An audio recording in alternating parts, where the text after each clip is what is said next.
Welcome to another edition of our Sawdust City Happy Hour tastings. I'm Marshall Ferguson from a brick wall. He is Sam Corbeil, coming to us, of course, from up in Gravenhurst, up in Muskoka, the beautiful, beautiful land of heat and humidity right now, isn't it, Sam? Yes, and I have a lovely plywood wall behind me. Ah, there you go. Hey, it's better than having no walls at all, unless you're in an open air cabin, maybe like a lean-to. We can have one of those. I don't know Or what. beach like last week. Yeah, I was going to say the beach was certainly hard to beat. What's lean-to culture like out there in Muskoka? I know I've been to Vermont, where basically just a cabin and somebody. I wonder how they came up with a lean-to. They probably built a cabin and then just chopped it in half and realized, this is kind of cool. We can be outdoors, but also have the cover of indoors.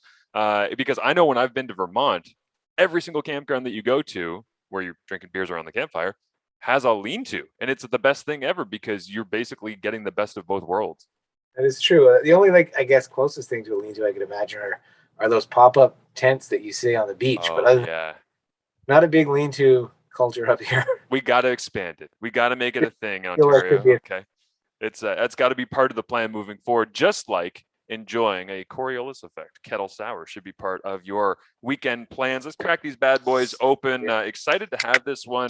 I know that we've been having some of the variations, and we still got a couple more to go. But this is the OG. This is the yeah. original for you guys. So tell me the origin story as I pour this into a beautiful CFL cup for all of our CFL fans and followers out there.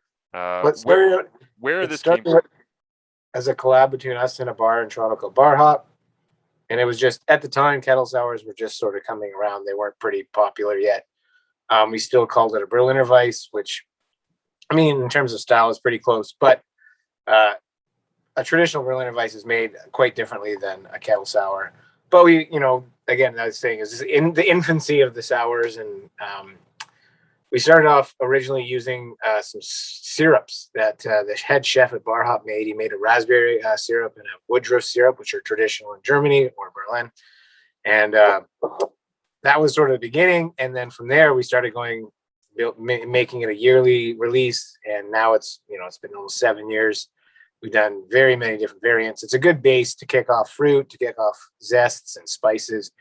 On its own, it's very lemon forward, a lot of tartness, Yeah. very refreshing. Yeah, this is an extremely summery, like you say, the flavored, the soured light beer. Yeah, man. I mean, like, this is one of those that is incredibly flexible for you guys, is it not? Like, I feel like if you brought this to a beer festival and there was anybody who liked a sour, you give this to them at a beer fest or something, and they would just dive in on it, and it's just agreeable, right? Like, there's no real turnoff from it because if you like sours, but you don't like too sour, it's not that. If you like beer but you don't like high IBU or high ABV, then it's not going to turn you off from that. It's just like it's smooth, and everybody would like this, I would think. Yeah, it's a good entry level sour beer. Like you said, it's not. We don't want to go. We don't need it to be face crushingly sour or Yeah. gut cuttingly sour. And one of the things I like to do when I'm at home or on the deck or whatever is those little squeezable Mio drinks, Hmm. the things that you can add to your water. And my kids have them at home. I just use it and put a little shot of it in here, whatever it is that they have, like like Gatorade Orange. You just add it, and it's right. Now you got yourself a fruit punch, and That's it's amazing because I've done that with Mio and just on ice with water, sometimes coconut water, things like that, and a splash of vodka or something like that that's liquor. But I've never thought to put Mio into beer. But because this is such a great base, as you say, I'm jealous that I didn't bring some Mio because I have some in the fridge right now. there you go. Now you got for the second can. You know what to do. You just go a little drop in there, and then all of a sudden it's like you just crush it because and the good thing is those things are all like zero carb, no sugar, Yeah, all erythritol and stuff, and it has almost a cooling effect, and it makes it doubly more refreshing. So that's just a little there you inside go. life hack right there. A little cheat code. Now, what's the best Mio to go into the Coriolis Effect Kettle Sour? The one that I've been having is it's actually a tang. It's a pineapple Oh yeah. tangerine, and I think that one's pretty awesome. I mean, you go to the grocery store, you get two of them. It's like two for $6, and it's 50 shots. Yeah. So you could buy cases of beer, and you still wouldn't go through the whole thing. It's pennies of glasses. They used to say about Kool-Aid, right? It's funny though because a lot of people, maybe if you're into craft beer, which obviously you are, if you're here and watching this, that you will get a chance to enjoy all sorts of different beers. But the idea of having a base in which you can customize yourself is kind of fun, right? Like it's For not as sure. though you're gonna sign a partnership deal with Mio anytime soon, because I don't think they're getting into the beer game. Although hey, never say never. But I just look at that as being like a fun creative experience, because if you like craft beer, you're innately, I think, a fun creative person. Yeah, and like you could mix and match and experiment yourself. Do like a fruit salad, add a couple of them in there, do whatever. But like they're always around, so especially kids, they're using them all the time. Yeah. So Yeah. it's a little fun experiment. That's a cheat code for the kids who they all think that they need juice, and then you're like, "Well, this is technically juice. It's water with zero sugar. It's not going to make you hopped up until 10 p.m. though." So yeah, Yeah. that's a smart one to go and get yourself a couple of those. Like I say, 2 for 6 in this. Tell us about the can art and the way that this has been designed. I see that we've got some beachy colors on here. We've got a man overlooking what appears to be the sea. I believe that's the black pearl, if I'm not mistaken, that's lingering out there offshore. What are we dealing with here?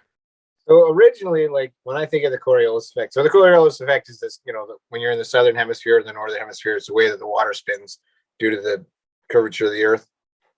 And anyways, my mind goes directly back to the old Simpsons episode where Bart calls Australia to find out if the toilet flushes away. So originally we were trying to figure out some way to work that episode. It's my ultimate favorite Simpsons episode of all time. So we've actually done a number of years where that's come up. Amazing. But the Coriolis effect, so we ended up just using like the old ship and bending to like, if you look at the guy, he's watching the curvature of the ship go off distance. And that's sort of how I'm pretty sure that's how the Coriolis effect was first noticed. So anyways, but that's where that's what's happening there. And then the colors, this is, if you saw our Golden Beach can, it's almost like the inversion of the Golden Beach can. So a couple years ago, that was our first sort of like attempt at a rebrand. So obviously it looks a little different than our other stuff. We moved away from this design, but we had some cans left over. So that's why we use these ones, but it's still like, it looks very summery.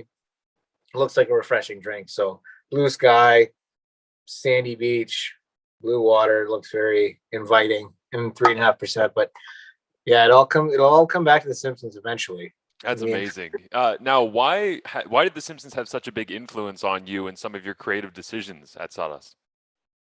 Well, I think because I was, of late high school, early university days when The Simpsons were really hitting that season 4 through 8, where as far as I'm concerned, those were the glory days. Yeah. Some of the best episodes. And like, I swear, I probably watched Simpsons every single day. Like, it used to come on CBC at 5 o'clock every day. I was gonna say, I think it was like the 4:30 lead-in was like Everybody Loves Ray into The Simpsons, and I fell into the same trap as well. You get home from school, the parents aren't home yet, boom, it's on.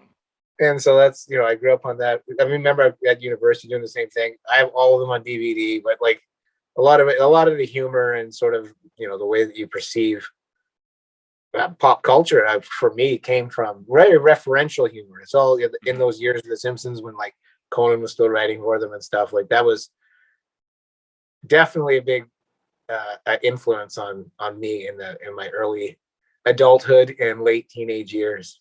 That's awesome. I'm very much dating myself. Like now they're at like season 30. So no, it's honestly, it's interesting that you say a couple of things that jump out to me. One is that you say season 4 through 8 is kind of the glory years. I am an Office freak, and they went up to 9 seasons. And for me, it's like season 3 through 5 is perfect. It's every show follows that life cycle where they begin, they find their footing, they peak, and then they're like, oh, we have a massive audience. Let's just keep printing money. And they just keep deciding, like, let's just keep pumping out content here so that we can keep it kind of rolling in because it's such a great property. I actually saw somebody say on Twitter yesterday, I believe Adam Seaborn is his name. He's a Canadian sports media kind of critic and ratings reviewer. And he said that Jeopardy is the only product that has ever been put on television before that has held the exact same level of audience, regardless of host, topic, the people that are playing the game. It doesn't matter. It's the perfect formula because all it takes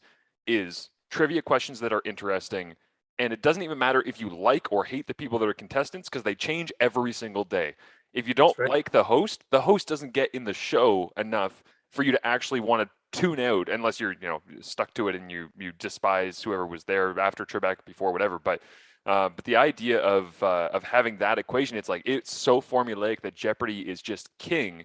And The Simpsons, I think a lot of people look at the cartoon version of being that because regardless of where they evolved to, they held their audience, didn't they? Like they've Right. got such a massive following, even though I agree with you that the earlier stages, after they got away from Bart having a square head in the graphics department, that's when things started to actually get good. Well, I feel like, you have a creative arc as well. And a lot of shows, you can only take it so far. And then you're right. They just are basically phoning it in because how do you come up with new stuff all the time? Very many shows can't last that long. Yeah. That's why you have a lot of British television, like the original Office was only 2 seasons in Britain. Yet when you look at it, they only had it's something silly. Like there's only 13 episodes or something ridiculous like that. And you're like, really? Because in my head, it's huge. And I just rewatched all the Parks and Rec, Nice. which the last 2 seasons are kind of they were like a victory lap. There wasn't anything new, but it was good up until then. I was still fine to watch it, but you're right. There is definitely this arc, and man, Jeopardy is it's a pissing contest. People just want to know more than somebody else. And well, I think that you can master any game of Jeopardy that involves the Coriolis effect because I did not expect you to be an expert in all of that, but that was a great lesson for me because I had no idea about the origins of that. But it's funny when you talk about Parks and Rec because I sometimes go back and I'll just rewatch the first couple of episodes when Andy falls into the pit and breaks both his legs, and I'm like, this is when the show was at its best. I'm like, when this group of people, these characters, the way it was all set up, that felt like it was king. Which brings me at the end of this TV conversation here, this little note on how the hell does Coronation Street still exist? I don't know. It's never been really in my wheelhouse. I've never been a soap fan, let alone a Brit soap, or I don't even know if it qualifies. I don't know. I don't know how to clarify what Coronation Street is, but I was watching so much Olympics over the last month that I would tune into CBC, or I'd have the television on CBC and I would tune back in after I'd had the TV off for a while. And I would turn it on and Coronation Street would be on. And honestly, Sam, for the first time in a decade, I saw Coronation Street and I went, huh, we're still doing that, huh? Because I had no idea that they were even still on. It's not like they even promoted. It's just like, listen, CBC has made a decision that if you are 70 years older or older, that you are going to be invested in this show and you're just going to give them 50,000 viewers every day and they're fine with that. When I was still in my advertising days purchasing television spots, and we're going back a number of years, it's like 20 years plus. Yeah. Coronation Street was still on CBC and it was still probably pulling in exactly the same audience as it was. So maybe it's them, Jeopardy and Coronation Street have the formula down. Well, here's, I guess, my question on that is if it's an older demographic that's watching Coronation Street, and innately, when the show is on for that long and it's an older demographic and they are passing away, why is the demographic under getting old and adopting Coronation Street? It's I guess it's like the handing of the baton. You're like, your older parents like, well, you've graduated to your golden years. Welcome to Coronation Street. Then you get walked into the CBC and you sit down and you just watch, or maybe I don't know. I was going to say they hand you the box set, but the problem is there is no box set because there's definitely no way that they're doing DVD sets of that stuff. But regardless, if you are in your 70s or 80s and you love Coronation Street, we have the perfect pairing. Coriolis effect. Anything for you. You can sit down and enjoy The Simpsons, Parks and Rec, the first couple of seasons, anything that you want. It is delicious. Again, get it at sawdustcitybeer.com. And of course, check out our podcast for exclusive promo codes and everything else you can use to embrace all things Sawdust City. Sam, make sure that plywood wall stays sitting up, okay? All right, buddy. Cheers. Cheers.